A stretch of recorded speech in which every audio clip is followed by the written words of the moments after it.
Thank you very much for listening to the Voice of Jobs this podcast. This is Mark, and I want to tell you, for those of you who are joining for the first time, just publish a podcast every other week. And if you want to know more about me and the podcast, you can go to thevoiceofjobs.com. On the right-hand side, there's a speak pipe button where you can just press and leave me a message or some input, or maybe you have some feedback if you're a coach or anything like that, or a resume writer, or work in the career profession.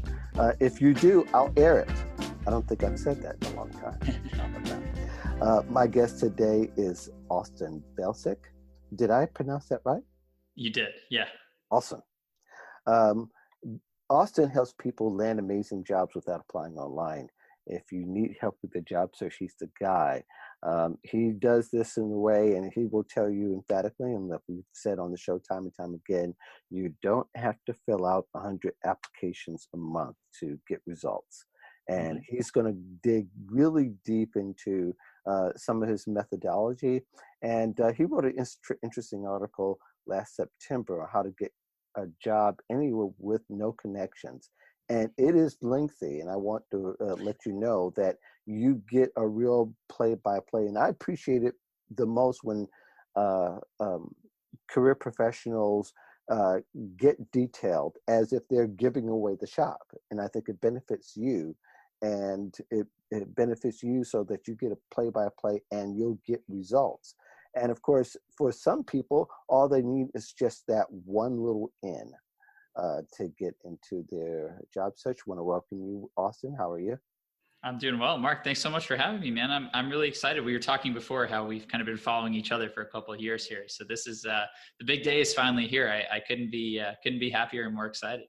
Well, I thank you for cutting out the time. You keep a day job as well as doing this on the side. I'm really impressed. And some of your experience is really is very interesting. From what I was reading, you had actually used this methodology a couple of times, and you've gotten more than 200 interviews. Did I read that correctly?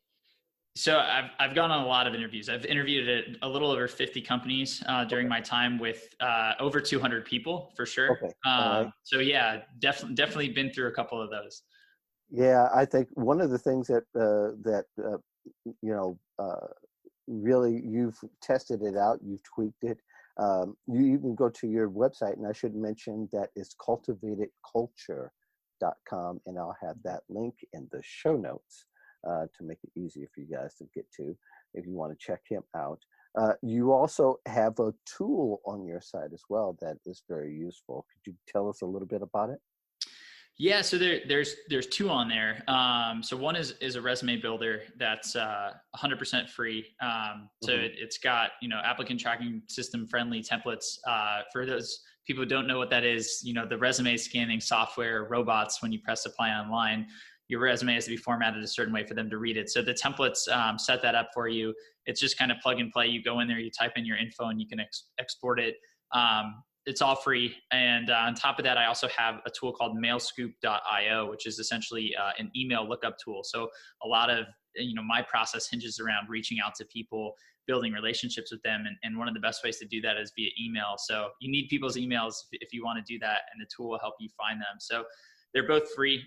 For me, the big thing, Mark, as you mentioned, is kind of giving out that value. When I was a job seeker myself, I think the biggest frustration was only really finding some fluffy advice. People would tell you have to network, nobody would tell you how, or people would tell you that you have to illustrate your value, but nobody would show you how. And so my goal is kind of to show people how up front. And so again, those tools are all free. Everything on the site is free. But I appreciate the shout. Thank you. Sure. Now, in your article, you really empathize really well with the audiences of being a job seeker, as you mentioned.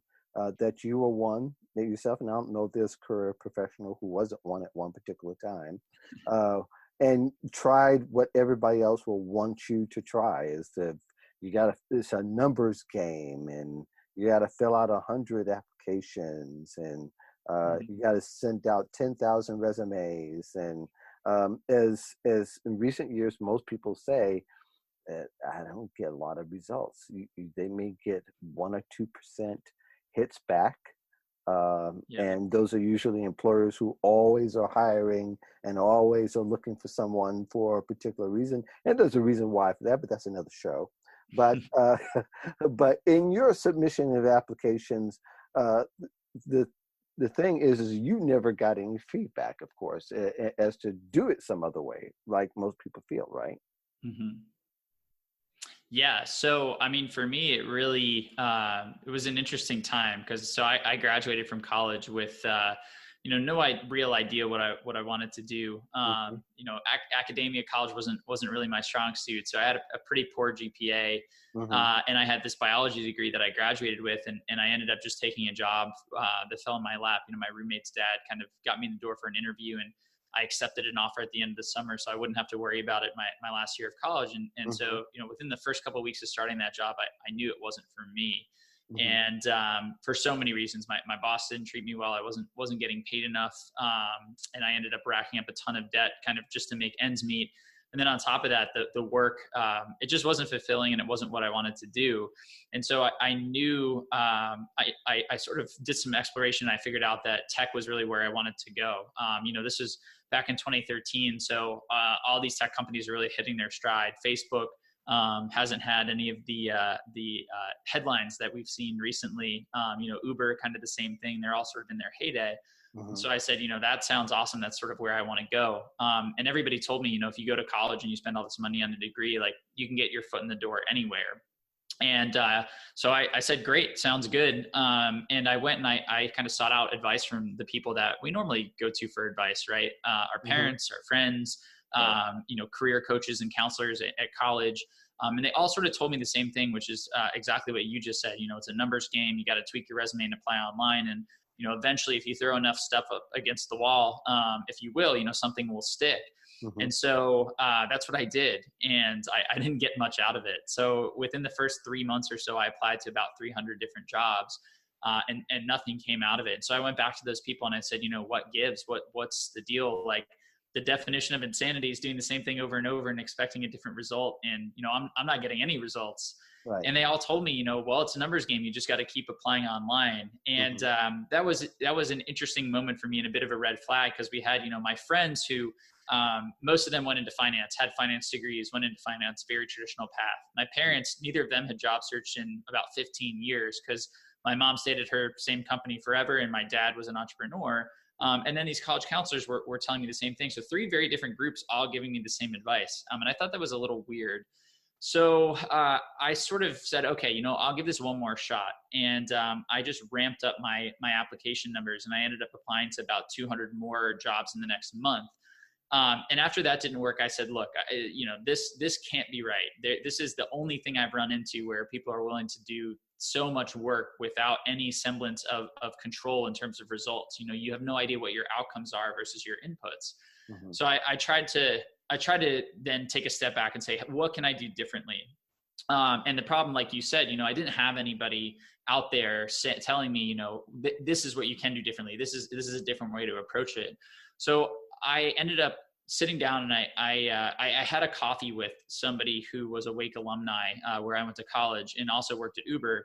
And I had reached out to him because I said, well, look, you work at this great company. I'm really interested in that. What's the deal?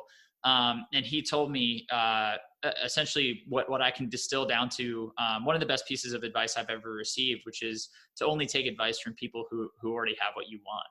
And I realized that, I was taking advice from people that I'd always taken advice from, but that didn't necessarily mean they were the best people to take advice from in this situation.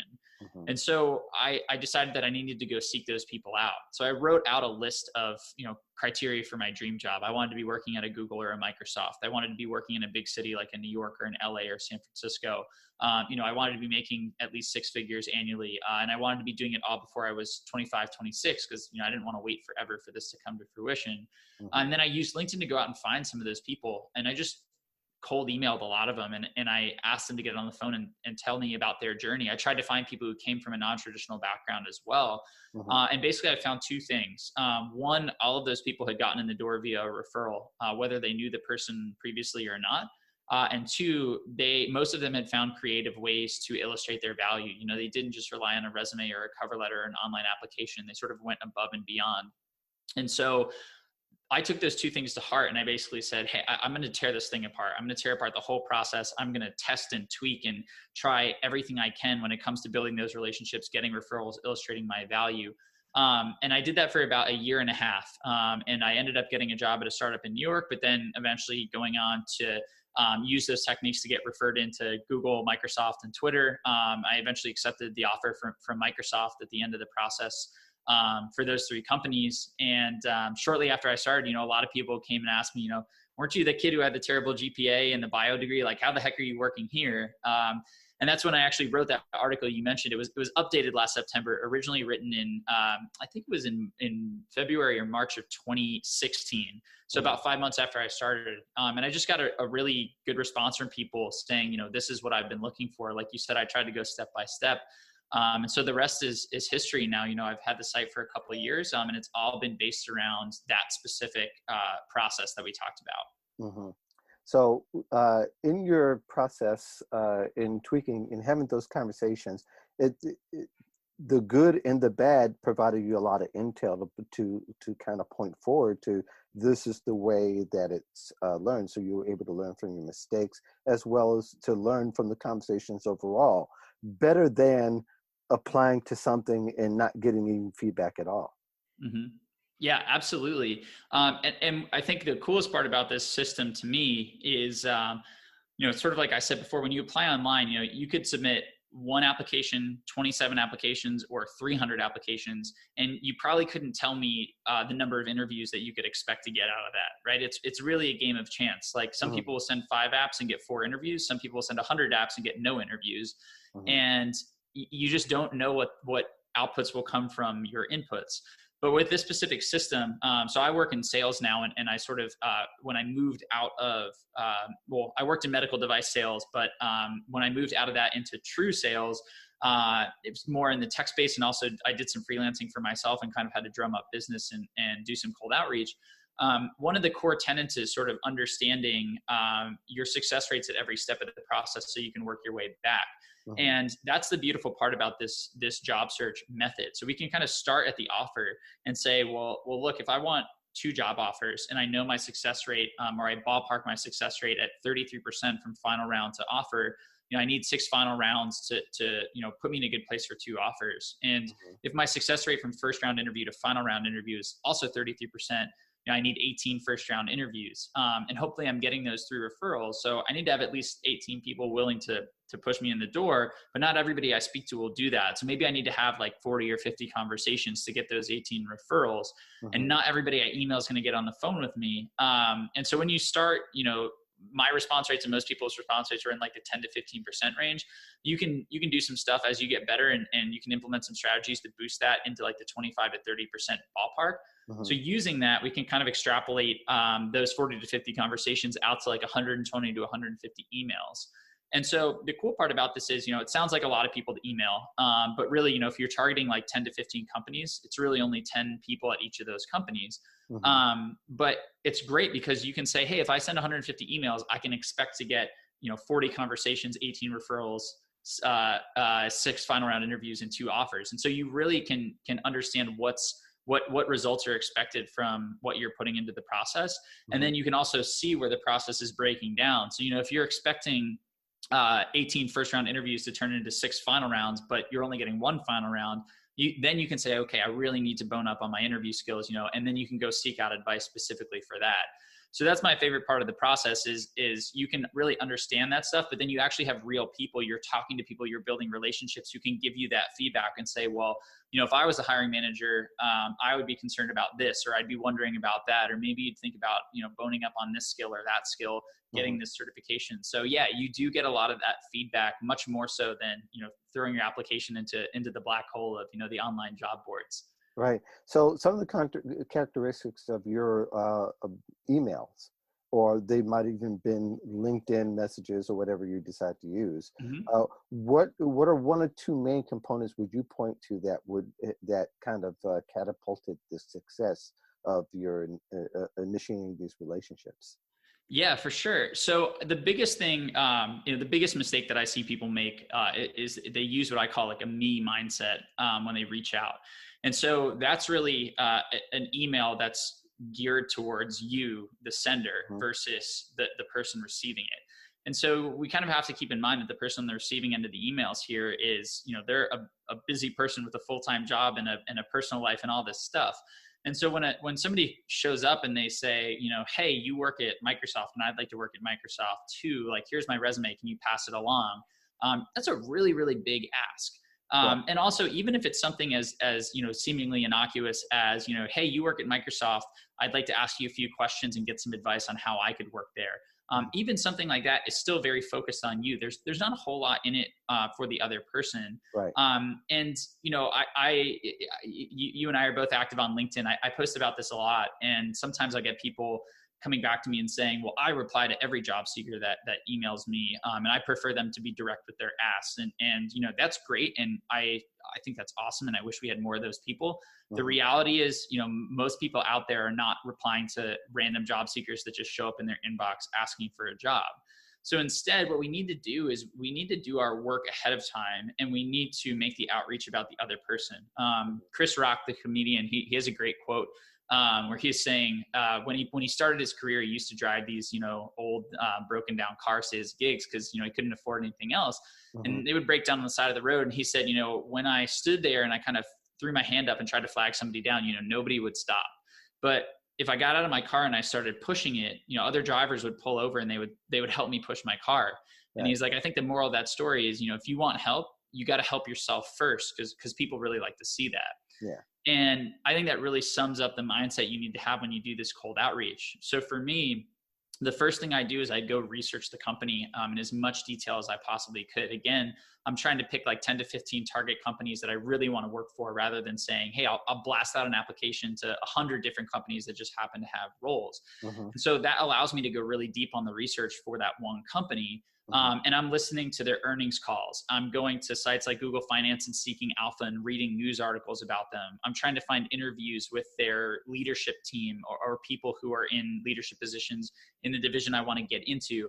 I would even go talk to their customers if that was feasible.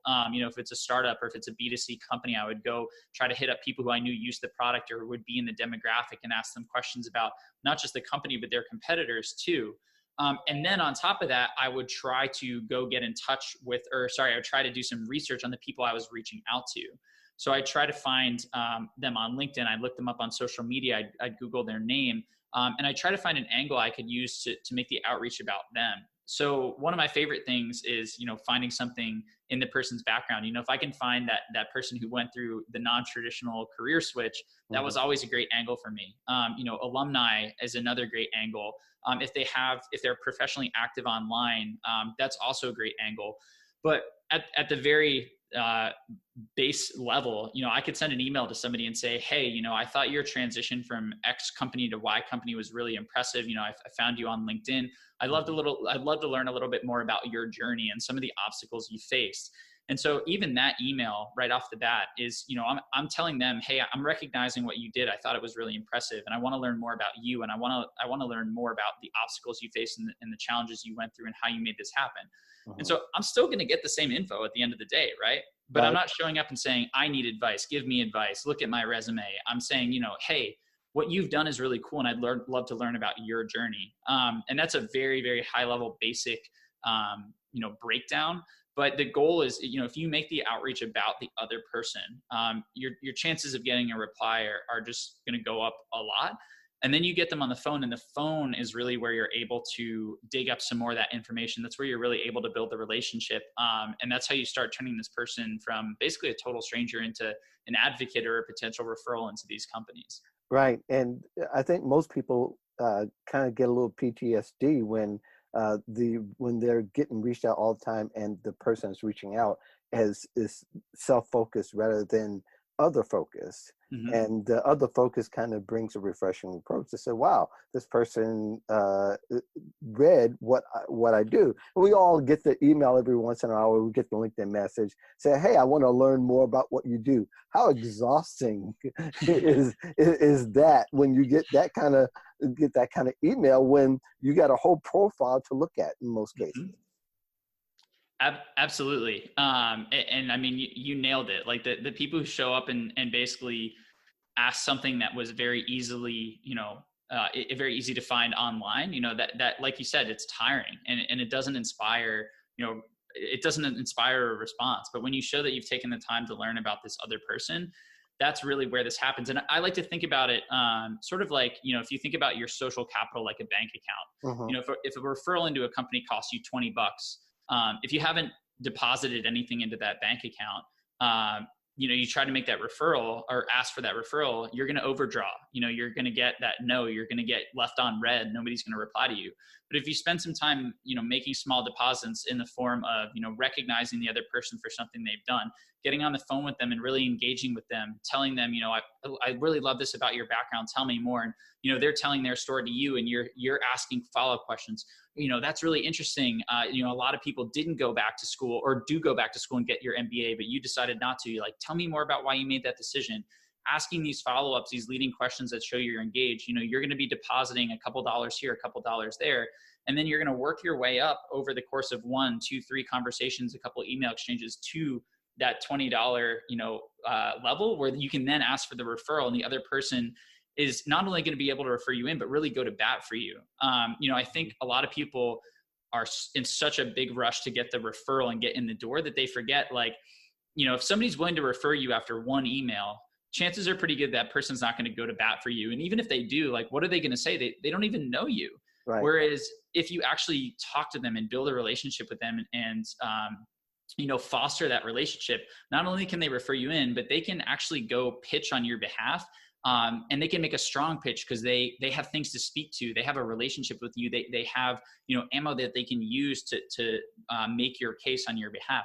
And that's just so much stronger. So this approach is definitely more of a delayed gratification approach. You don't come home every day and say, like, hey mom, or hey career counselor, or hey husband or wife, like, I applied to my 20 jobs today, like, I'm good to go. You have to push it off a little, but the results, it's so much more effective. The results are so much better.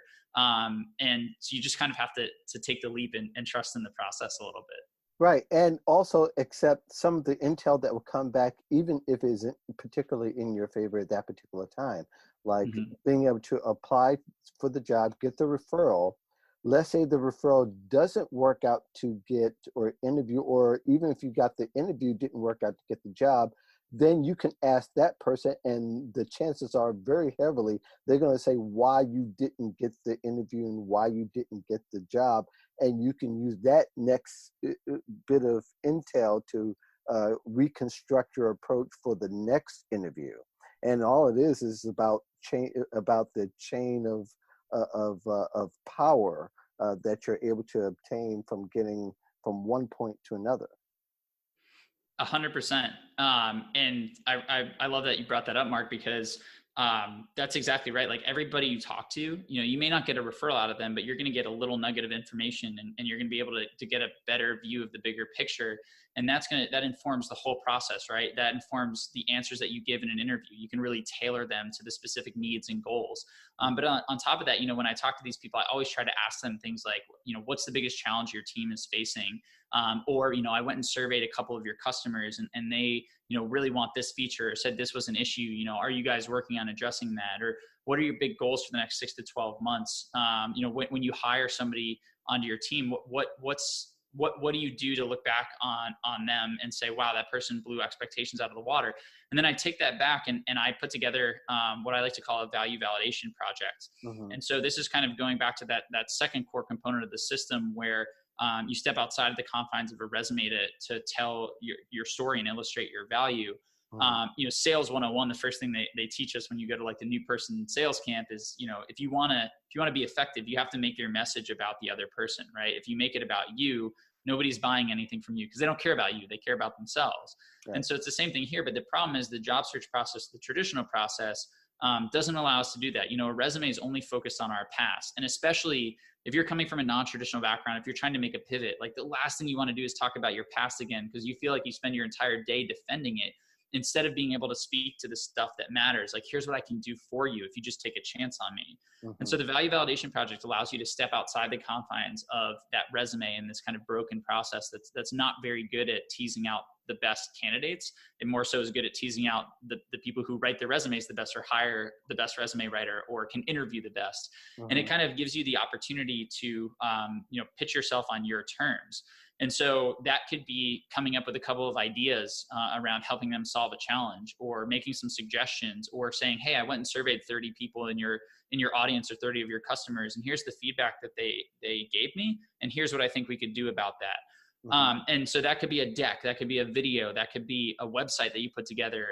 If you're in the software side, you could build an app or a tool. Like, there's so many ways to go about this. But I think the problem is a lot of job seekers just confine themselves to, what they think the companies are expecting, or what the companies ask for. And in reality, I get so many people telling me, I could do this job if they give me a chance. Well, no company's in the business of just giving random people chances. So instead of telling them that, prove it to them, show them, like, create something that really illustrates your value.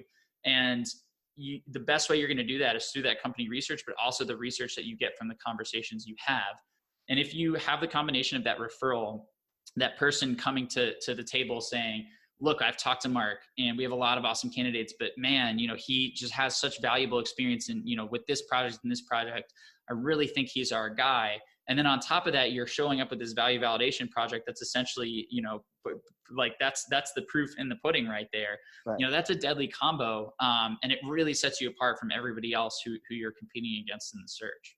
So out of all the candidates and the experience that you've had, and people that you've talked with, and people who are your clients, what proof, or even we can say what social proof wins an employer over?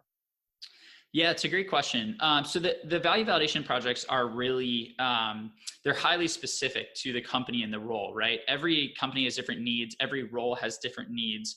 And honestly, like, even within companies, the needs of one team are vastly different from the needs of another. And so it's hard to say, this formula works every time, right? But what we can do is we can sort of use a template. So if you ask me, I would use a deck 10 times out of 10, because I'm comfortable putting together slide decks, and I feel like I can convey my ideas that way. And that's really what I coach a lot of people through. Right. But in terms of the content, the things that work the best are when you show that you've done the research. You sort of open up your brain and give people some insight into how you think through problems. And you also use your background as supporting evidence for what you're talking about. So, you don't necessarily have to. A lot of people come to me and they'll say, well, hey, I'm an engineer, and the stuff this company's working on is confidential and proprietary. Like, how could I ever put something together? Or any other industry. I get that a lot. And it doesn't have to be like a game-changing, revolutionary, business idea. All you really need to do is say, hey, look, I've done some research on your company, and I really understand what you're going for with this role. And so let me show you, here are some things I've done in the past, and here's how they relate to the initiatives I know you're driving, the challenges I know that you're facing. So at the very, base, again, that's something that's applicable across the board. But taking it one step further, I was coaching somebody. She was about to graduate from college, Wash U, and she wanted a job at Microsoft in one of these rotational marketing programs. So we went and we looked at all of Microsoft's products, and we said, which one could use the most marketing magic right now? And we landed on Microsoft Teams, which is essentially, for anybody listening, if you're familiar with Slack, like the workplace, chat app. Teams was built to be a competitor to that. And so Microsoft just included it in Office 365, and it's free with your subscription. And so it created this interesting thing where, Slack is having trouble getting people to actually pay for its service, specifically enterprises, like really massive corporations. Right. Microsoft doesn't have that issue, but Microsoft's issue is that everybody's using Slack right now. And so they needed to find a way to get more market share. So she went out and she did a bunch of research. She went and read a ton of articles. She went and read reviews across all the app stores. She actually went and talked to Teams users and Slack users. And then she came back and she put all that info in a deck, and she basically came up with 3 ways that Microsoft could leverage its existing audience to grow its market share with teens. Mm-hmm. And it wasn't crazy long. I think the deck was total 10 slides with, it had a cover slide and it had a couple about me slides at the end. So maybe 7-8 slides of content. But her ideas showed that one, she did the research. She actually went out and spoke to X number of users. She not only focused on Teams users, but the competitors' users as well. She had screenshots of reviews. Like, she proved out that she went and did the work. And then her ideas, I wouldn't be surprised if people at Microsoft had already thought of them. But even if they had, she's showing that she's aligned. She's on the same level of thinking as the people there. And so she ended up, going in for the interview and landing the offer, through that. She sent it out to a whole bunch of people who were on the recruiting team for that specific program. But that's a really, really good, example of how, she didn't just rely on her resume. She didn't just rely on a cover letter. She showed Microsoft and the people on this team, like, hey, I really want this role. And here's the type of work ethic and, mind that you would get if you hired me. And that was a no-brainer for them. Yeah. Yeah. I think that people get lost at the proof, being able to, people think that they're going to walk into an interview and the employer's going to see a halo over their head that says, I am the one, when really, what they ultimately, you need to show and tell and not just tell, because right. These days anybody can tell by looking at all the information that we have on the internet. But making it real life like your client did, it became a very powerful experience for the employer, not just for the person that's presenting. So when you get to that point to where you've made your presentation and that you've come to those moments where they're going to make a final decision, is there anything specific that someone should do, or do you have an outline of what people can do while they're waiting? I mean, I'm sure one of them is keep applying, keep pursuing other opportunities and that. But is there something tactical that people have done that has that may have sealed the deal even more so? And are we talking at like the final round to offer stage? Yes. Okay.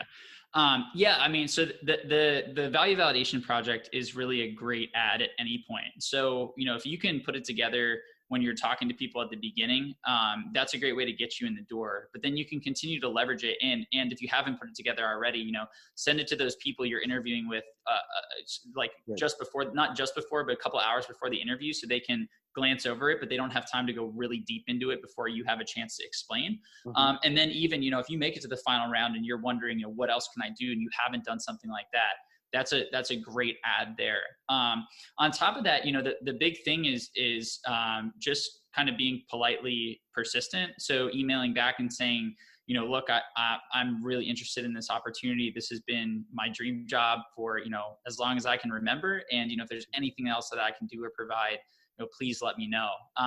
But what you said is critical. I see so many people, and not even when they get to the final round or offer stage, but when they get that phone screen at the very beginning, so many people kind of drop everything else and they focus in on that one interview. And the problem is you lose all of your momentum and you lose a ton of time if that opportunity doesn't work out. And so you should always continue to apply. You should always continue to reach out.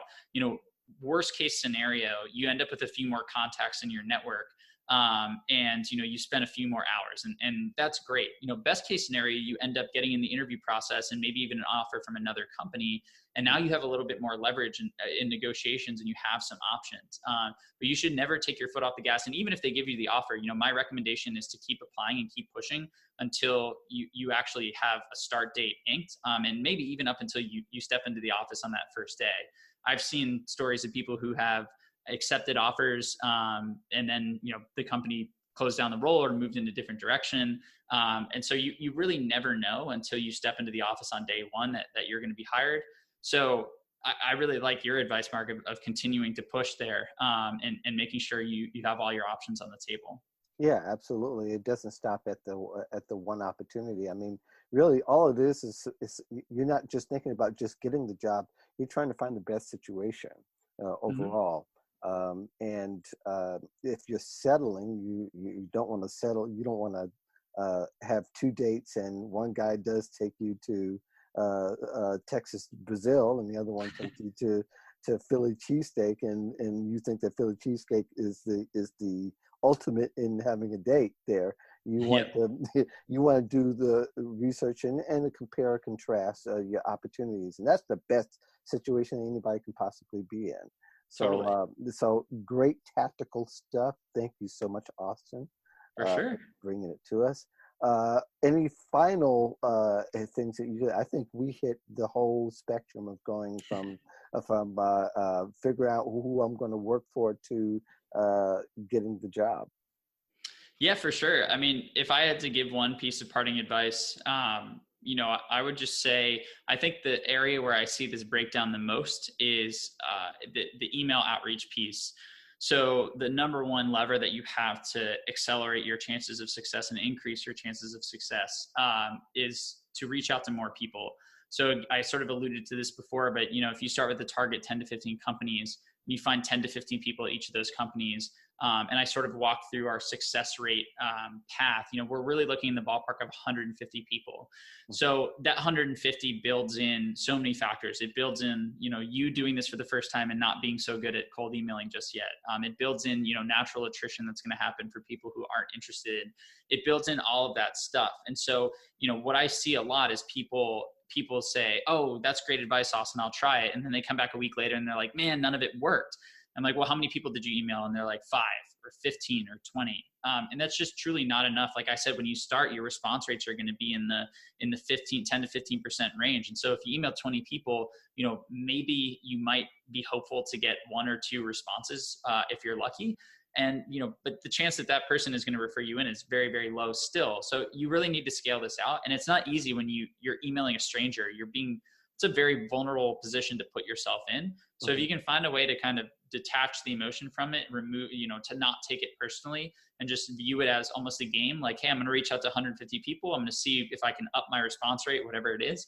But if you commit to sending, 5, 6, 7 emails a day and just stick with it every single day. And once you start to get into that scale, that, 80 to 100 to 150 range, you're going to see results. I promise. But the hardest part is, one, taking the leap of pressing send on the first email and then sticking with it after, because even after 30 emails, you may only be looking at, 1 to 3 responses. So you still need to stick with it after that. And I think that's where a lot of this breaks down for people who are trying it for the first time. Yeah, I think one of the things that I think people will walk into hearing us talk and say, "Oh, this is going to be so much easier." It's easier in one sense, but you got to still do the lifting. Totally. And it's still a grind to it, because you're talking about the 10 to 15 people, 20 people at a particular company. And it's possible that 1 to 2 people will give you an ear, but that's only the beginning. You've got to still continue to flesh that out. And I really love this stuff. This is what hacking the job search is actually about. So, Austin, how can people contact you and get to know more about you and what you do? For sure. So the 2 biggest places are my website and LinkedIn. So we talked a little bit about the website before. It's cultivatedculture.com. And if you go right to the homepage, you scroll down slightly, there's a little section called free tools. And that's where you can kind of swipe through and see that resume builder. You can see the free email tool. We got a couple more tools coming out as well. And then LinkedIn, I'm pretty active on there as you know, Mark, but I post pretty much every day, and I try to be as engaged as I can with people commenting and messaging. I try to reply to all of them. So that's a great place to find me. The only thing I'd ask is that you just send a personalized note with your connection request, maybe mention the podcast here. Otherwise, it's kind of hard for me to pick people out of the crowd. But if you do that, I promise, I'll accept, and I'm happy to help any way I can. Yeah, and we talk so much about personalized notes, and yet today, even from a recruiter, you get a note that's not personalized. Yep, the copy paste. The copy and paste. So, thanks, Austin, very much for coming on the show, and thank the rest of you for coming on the show. Hopefully, you're staying safe and staying away from people who are hacking and coughing in front of your face, and keeping your hands washed. In the meantime, I know the rest of you and some of you as I've talked with over the years, that we're not going to have an NCAA finals this year. That really sucks. So, in the meantime, maybe you can use that to advance your job search or advance your future aspirations. In the meantime, thank you very much. We'll see you next time. Keep in mind that we only have 3 shows left. We have the middle of April, and we have the first week in May, and I believe it's the third week in May, and that's going to be it for the season. And you won't see me again until September, unless, like some of you who follow my writing and my musings on the blog and whatever else is going on. Got a few cool things coming on, so hopefully you guys will. I'll let you guys know through the newsletter. In the meantime, thanks very much, and have a great week. Enjoy your week.